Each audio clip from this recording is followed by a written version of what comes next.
we're going to talk about what I do believe, as someone who thinks about fashion critically, why the discussion around trendy versus timeless, talk within the fashion sphere is completely pointless. Hello, beautiful people. Welcome if you're new. Welcome back if you're revenant. Please consider subscribing if you like everything and anything about secondhand fashion, chaotic styling, and yapping. And with the setting of today, you might have a little idea as to which of the three categories we're going to touch upon. Yes, it's yapping. Today we're going to yap. I would first like to apologize for my nasally sound, but spring is here and so are the allergies. So currently the allergies are really getting me, and I'm trying to survive as much as I can by doing like all the little things I can do in order to alleviate the discomfort, but unfortunately the sinuses decided otherwise. So really, really sorry for my nasally sound. Today's subject is about why I believe that talks around trendy versus timeless pieces are pointless. I truly, truly believe that those discussions have no substance, to be honest, especially as someone who thinks about fashion in a critical way, in order for me to kind of improve my own relationship with fashion and how to navigate it, knowing that this industry also kind of is in a way at odds with my convictions and some of my beliefs. So I'm trying to kind of, in order to stay true to myself, to, think a bit more critically. And when you think about, fashion critically, you kind of then realize that some discussions are just very kind of void, and it's just yapping to yap, but there's no substance to it.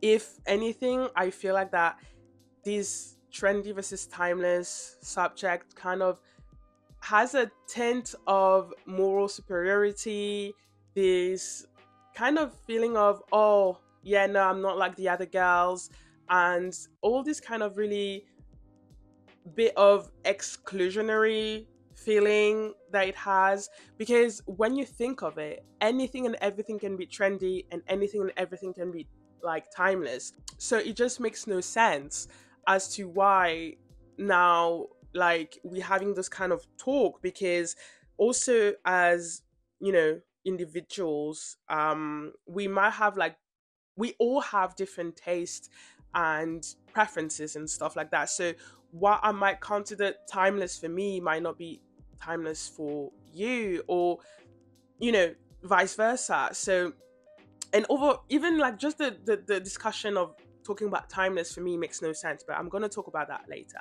I first want to start this discussion by talking about trends, in general, and the feeling that I have as to how trends are being perceived, especially in regards of those talks of trendy versus timeless pieces and all that jazz.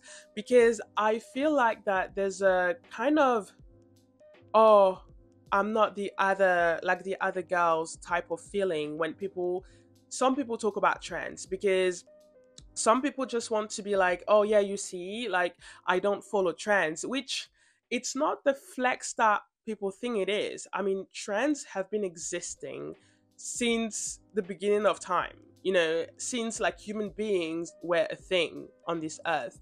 When you study like history in schools, and we do study like prehistorical times, and we kind of learn about what they were wearing, we do learn that there were actually periods of time where the coming of clothing um came step by step, and there were literally trends of some things were actually more popular than others. And then when this became popular, then it kind of got adopted. And trends have been existed for as long as there've been human life.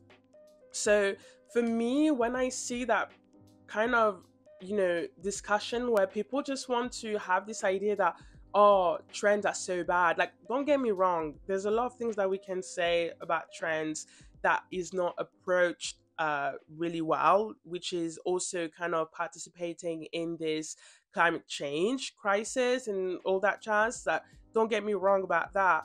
But like, I feel like that the way this is approached is kind of, in a way, directly pointing the fingers again at the individual, and as if that if you follow a trend, that's a problem, when no, like, you know uh I think, like, when you know what you like, and when you know, like, your style and things that you are into, you're not going to fall into every trend. Basically, it's true. And there's going to be like some trends that you're going to enjoy from afar. There's a lot of trends that I enjoy from afar because I just know that, like, I like it on other people, but there's no point for me to actually have it, because I'm not gonna have a wear out of it. And again, in my critical thinking and my sustainability fashion journey, I want to make sure that all the pieces that I get, I'm gonna have a wear out of it. Like, even if I get like a piece that is now trendy, to know that even past the trend, I'm still gonna be wearing it. So I'm gonna do a whole video about trends that I do enjoy from afar, but that I'm not gonna participate in. But yeah, so there's this kind of discussion sometimes where, like, some people want to be like, yeah, no, I don't follow trends because, I just dress whatever I want to dress. And I'm just like, okay, no, I mean, actually, first of all, it's not really true, because everything that you are wearing were trendy at some time. When they came to be, they were a very trendy piece. And we have this all kind of fashion is a cycle, so trends comes and goes.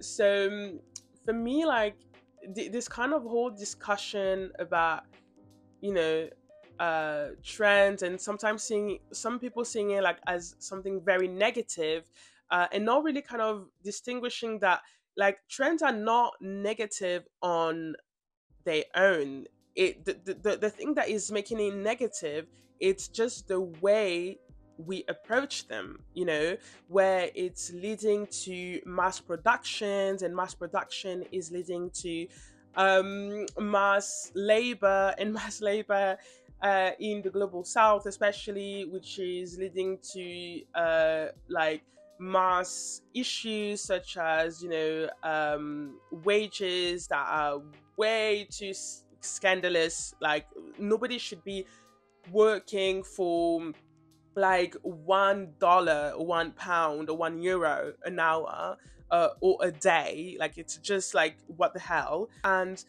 everything and anything can be a trend. Like, a trend is literally just an element, an item that gain prominence, or kind of becomes more kind of popular, and the lapse of time that it's going to be popular for is going to vary. Like, some trends can be trendy for like a few weeks, other a few months, but in general, like, those trends, like, it's just that it's gaining more popularity and more prominence for a certain amount of time, but they never gone.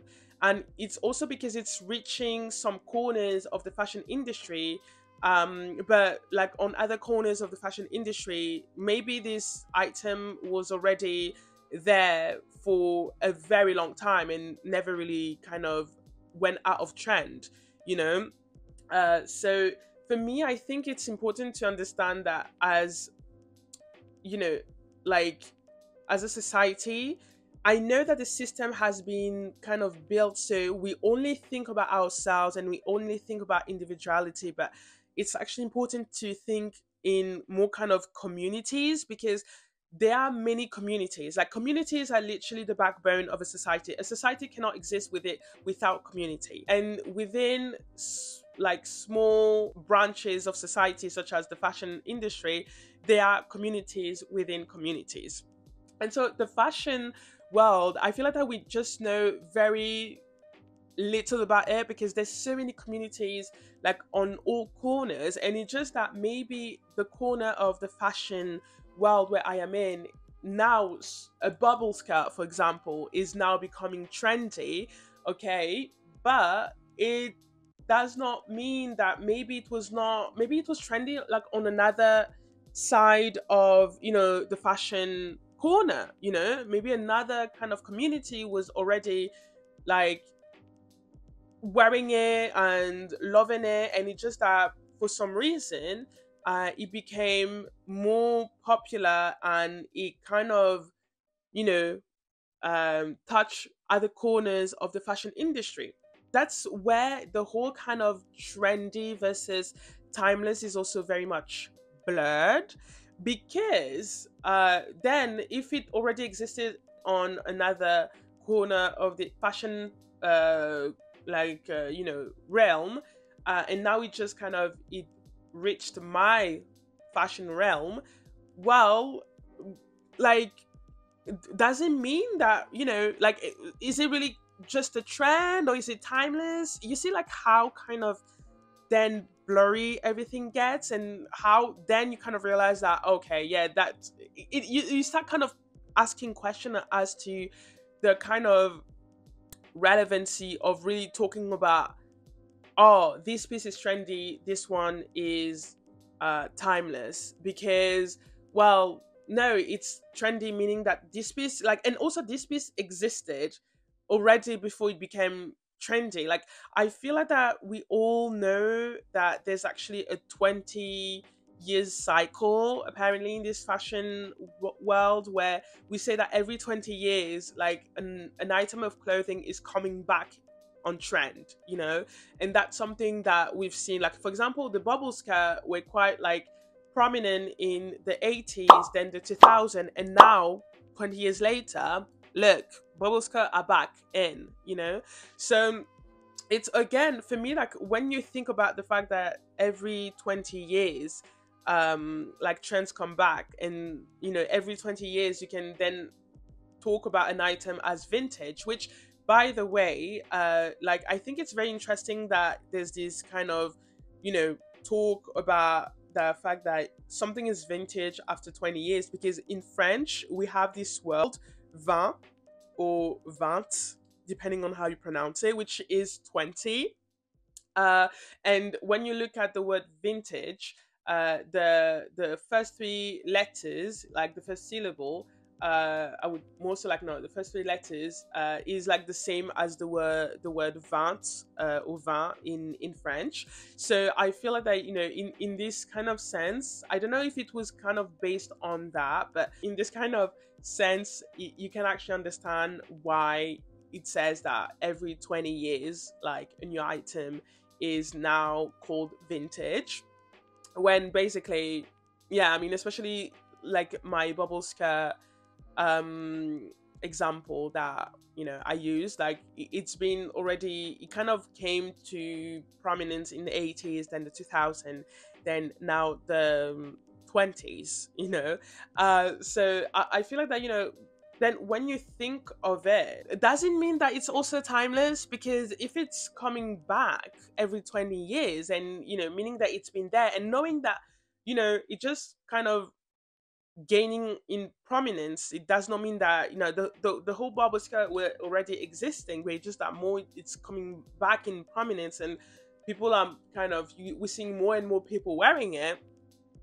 on a day-to-day basis. But, like, does it mean that basically that it's timeless in kind of essence? Because if it was popular in the 80s, and then 20 years later in the 2000s, and then 20 years later again in the 20s, like 2020s, well, for me, that's something that is showing how timeless this is, because it's literally coming back like at different periods, and like 20 years later, and it went through, like, different years, like, so for me, it's just something like it's been 40 years, like, when we think of it, like, the bubble skirt has been kind of a thing for 40 years, for me it's a, it's a timeless piece. The trend is going to die down, but just because the trend is dying down does not mean that the item is disappearing. Like, some people are going to still keep wearing them, you know and also then it's going to come back in the 2040s, so if it's how the kind of circle works, well, like, what's the difference between really trendy and timeless? But the fact that trendy means that an item's really kind of rises in prominence for like, okay, a certain amount of time, but it's does not mean that it's going to be completely gone after the trends die down. The trend dies down. It just means that it's going to be kind of less popular. We're going to see less people wearing it. But the people who are really kind of loving this whole trend are very likely going to keep wearing it. I'm one of those people. I'm very likely going to keep wearing it, even if it kind of dies in, like, the forgotten hole for another 20 years, like, because now that I have the item, the goal is also to kind of make use out of it. That's very important. Like, that's literally my whole kind of fashion, motto, is that every item that I get, I want to make sure that I'm going to be wearing them as long as possible. And I'm also kind of realizing that a lot of people my age, or like slightly younger, now have this kind of epiphany when they're kind of realizing that, yeah, maybe I'm not gonna actually sell or get rid of my item, because now there's actually this awareness that this item is gonna come back.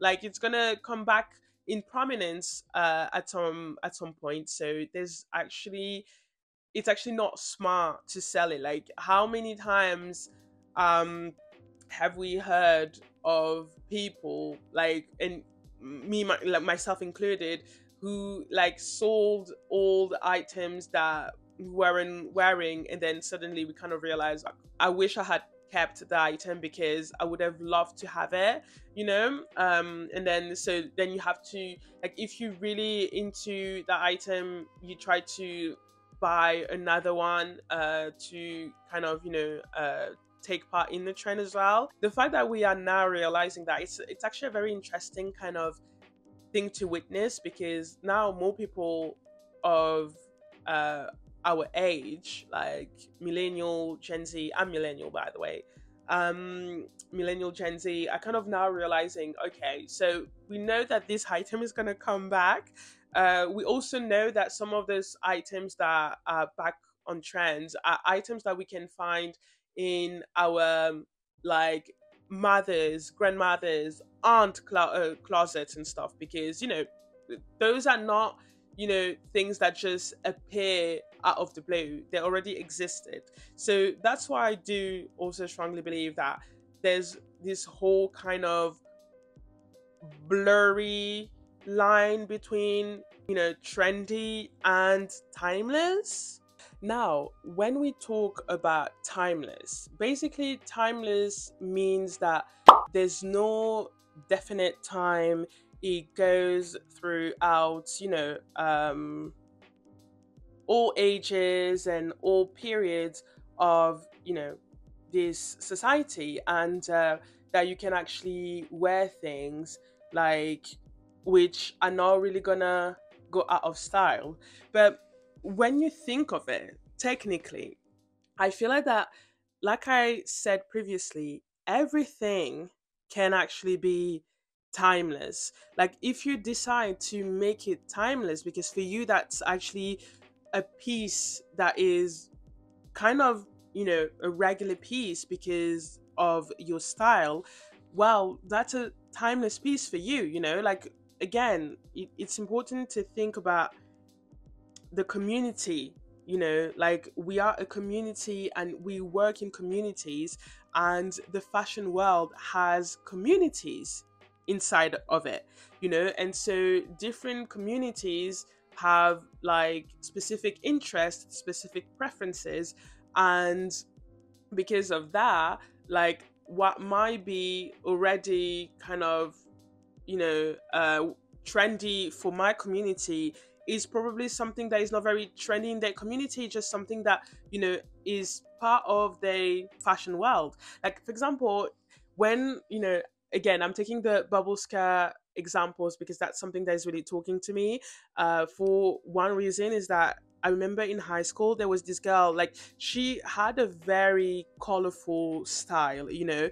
I feel that, you know, she would literally be like such a fashion icon right now, like currently, because basically like the colorful tights and you know, the like the hair accessories and all that jazz. She was already doing that, and it was literally, I was in high school over 10 years ago, you know. So you know, it was something that I remember like being like very kind of loving and fascinated by her style, because at that time I had like a soft grunge style, which was literally the complete opposite of her. You know, my style was kind of darker. I was wearing like ripped tights and all that jazz, like big Doc Martens and all that. Whereas she was wearing, you know, ballet flats and colorful tights and, you know, graphics everywhere. Like literally, you know, and that was literally her world. And she was also hanging out with other people who were having a very similar style. And you know, for me, when I think of that, and I was just like, it was like 10 years ago. At that time she was already wearing bubble skirts, literally, and it was not a time where it was super popular either, you know. But bubble skirt, which is, you know, part of her style. And like when you think of it as well, like a timeless piece technically is just a piece that goes through the years and are still being worn. And you know, like I said in my previous chapter, well, bubble skirts, just because it was not in our realm, does not mean that it was not existing elsewhere. And they did not come out of nowhere, you know. So they were already existing, just not in our realm. So it has been through the years. And again, like taking the same examples, like if like every like trendy pieces come back every 20 years, they are still out there, you know, and getting through the test of time. So they are timeless, actually, you know. They're very much timeless. And if you decide that this piece of clothing is a timeless piece, that's fine. Because I feel like that the way people want to talk about timeless is like they kind of conflate what is actually um personal preferences that they do think for them is timeless, and you know, what is, you know, them deciding to kind of impose and decide that, oh, I said that this is timeless compared to this trendy piece. And that's why sometimes I'm just like, yeah, no, at this, like when you do this kind of conflation, it's more like moral superiority than anything else. Because who said, like which fashion book is telling us that after like a certain amount of time a trendy piece can't be timeless anymore, that it has to be like completely forgotten and not be touched in 20 years, you know? So it's for me, I'm just like, I feel like that sometimes the fashion world is creating sort of rules that have no place to be. Like, why do we have to have rules? First of all, like those rules they just make no sense. Like, fashion is supposed to be a playground where people get to experience and experiment with their own style, and they try to, you know, everything. It's actually a whole kind of, you know, factory where people get to do things and to see what feels right to them. Again, I don't really think that, you know, talking about timeless pieces makes any sense, to be honest, when everything and anything is a timeless piece. It's just that it might come in different style. Like, for example, a pair of jeans is a like one of the most, what people would consider a timeless piece. Yes, okay, it came, you know, in the moment where it came, it kind of became, it was a big innovation, so that's why it kind of became so big. But then we have seen different type of styles with those, pair of jeans. We have like the boyfriend jeans, the mom jeans, the ones with, it's very tight on the thigh, and then it goes kind of more like elephant. um how do we call it, like, is it like elephant bell, or bell? Not bell sleeves, but it's kind of bell sleeves, but for the, the jeans and stuff. There's so many type of jeans out there, that like gain prominence certain period of, this society and the fashion history. But just because, for example, those mom jeans are not that super popular, does not mean that it's not being worn anymore. Maybe you are not wearing it, but it's still being worn. And it's people, like, when they got into the mom jeans trend, they also maybe loved it so much. And also mom jeans, to be honest with you, again, it came back. It's another trend that came back again. Like, I feel like, since there's no a lot of innovation, there's very, very few innovation within the fashion sphere, which is in a way understandable, because, like, I feel like that we came with everything we could, and now there's no much that we can really bring about, but maybe new styles, new kind of, design and stuff like that. But other than that, like, a shirt is forever going to be timeless. And there's different ways to have a shirt. You can have them cropped with no sleeves, with long sleeve. There's different ways to wear them. Like, same for trousers, same for t-shirts. Like, t-shirt, like, for example, graphic tees are going to be, popular and timeless throughout, like, forever, I guess. Because the thing is just that, yes, it gains prominence for a bit, but for example, right now, I feel like that, jerseys, like that, jerseys like the one I'm wearing here, jerseys used to be like super, super trendy for like about 2 years or something, and now it's kind of is gaining less prominence. And it's more like polo shirts, because now it's all about like quiet luxury or whatever, which also there's a lot of things to say about that. Like, but because of that, like, jerseys are not, you're not, if you follow fashion girlies, you're not seeing them wearing jerseys that much like they used to. Yet jerseys have been around for a very long time, even before it became super famous within our realm. Because I guess that if you do follow my YouTube channel and you do follow me, you kind of, with it, we might be like in similar realm, and fashion communities, so maybe because, just because it was not really popular within that realm, does not mean that, like, jerseys have not been popular. I mean, they've been like super popular for many years. That's literally the reason why there are literally bunch of shops that only sells jerseys. Because, like, especially if you're in the football community, European football, by the way, some people have like massive collection of jerseys. I love jerseys so much that I have like a bunch of jerseys out there, like in my closet. I just love jerseys so much, and that's something that I do see myself like wearing for the longest time. That's, for me, it's something that, a jersey is something that is timeless, because that is, and it gained prominence at some time in my realm, which, I enjoyed it very much. And but it's something that still going to be around. One thing that I feel like is so kind of insane is like when every, autumn winter comes around, people are going to be like, oh yeah, like, so here are the trendy pieces of winter, and it's literally wool coats, trench coats, full fur coats, like leather jackets, and oh, turtleneck.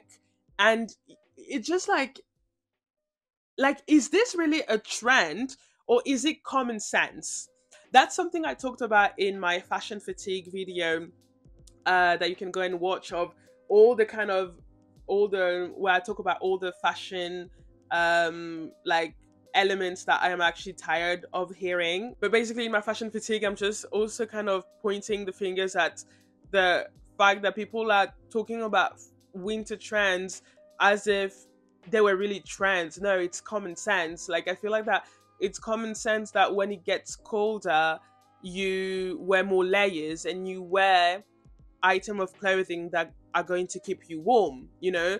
Like, for me, just not a trend, especially if it comes back every year, because I feel like that every year it's like, oh yeah, this is what's going to be trendy this winter, and it's like, just like, yeah, it was trendy last winter, and 2 winters ago, and 3 winters ago, and 4 winters ago, and 10 winters ago. I mean, it's just that people have common sense, you know. It's not necessarily trendy, but again, I feel like that it's just like to kind of, we need to always bring new things for this like fashion talk about what is trendy, what is not trendy. So that's why we kind of talk about those very very void like talks about some trends that are not even trends at this point. At this point, like, if anything, that's very timeless. Like, those winter trends are literally timeless pieces and common sense. For this third and last chapter, I just want to talk about how I also strongly believe that the reason why there's all this discussion about, you know, trendy versus timeless, that, like I mentioned before, makes no sense, is also because it's important to kind of keep in mind that fashion has to work with the system that we live in, and we live in an overly capitalistic like system, which means that profit and consumption are actually key for this system to work, you know. Like, in order for capitalism to still be kind of relevant and working, people need to consume. So just like in so many areas in the society where they're always trying to kind of pick on your insecurities. For example, I'm thinking about the beauty like world. I'm not really in the beauty world, but I've watched like a lot of videos and essays on like what's happening in the beauty world, and the same way that the beauty world is always kind of, you know, trying to pick on some insecurities that you don't even have, but then being like, oh, you might actually want to have that product so you can fix that, you know, like insecurity that you did not have, but we're now telling you that you have so you can actually buy our product.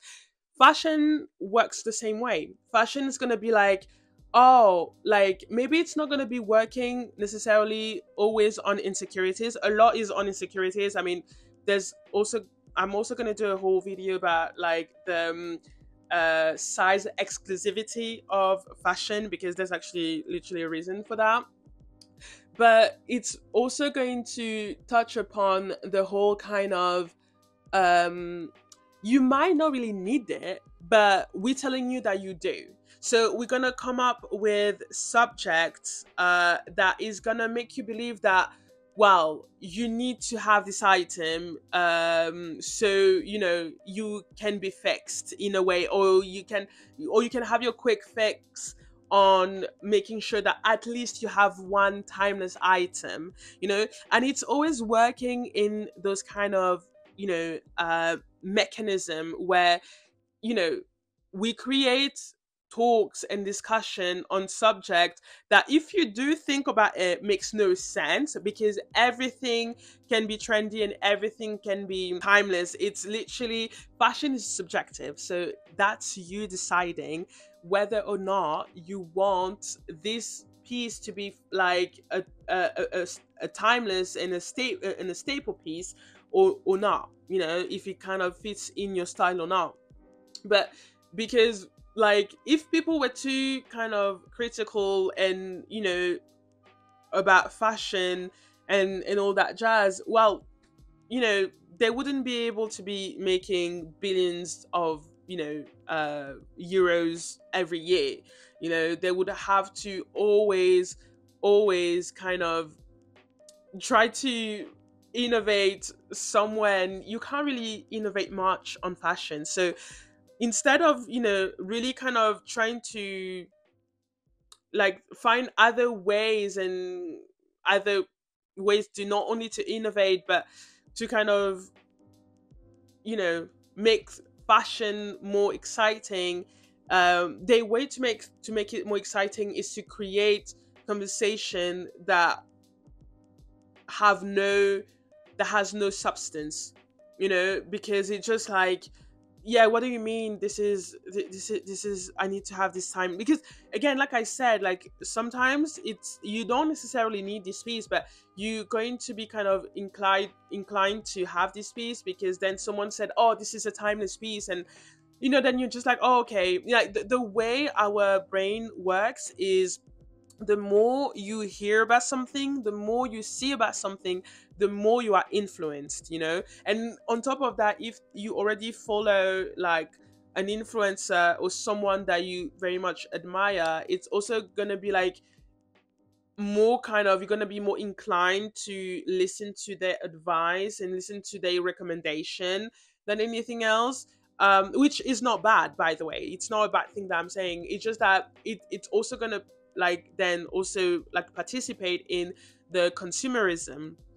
And again, you know capitalism does not want to think too critically about its system, because the moment you start thinking critically about its system, the moment you kind of realize that there's a lot of things that is happening that is making no damn sense, that have no business to be, because why? But then when you realize that basically capitalism puts profit over human life and communities, well, it makes all the sense that you need to understand. And it's just that, yeah, like we need to kind of, again, start being more critical, I think, about, when, especially when you're trying to kind of, you know cut your spending on fashion and stuff like that. Maybe trying to think about the whole thing and be like, wait, so they're saying this, but do I really, really need that? Like why would I really need that?